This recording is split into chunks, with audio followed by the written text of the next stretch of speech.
hết trơn.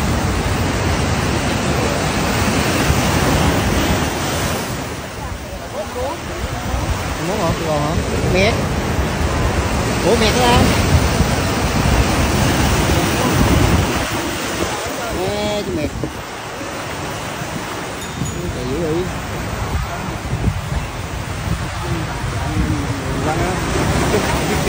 Phóng luôn.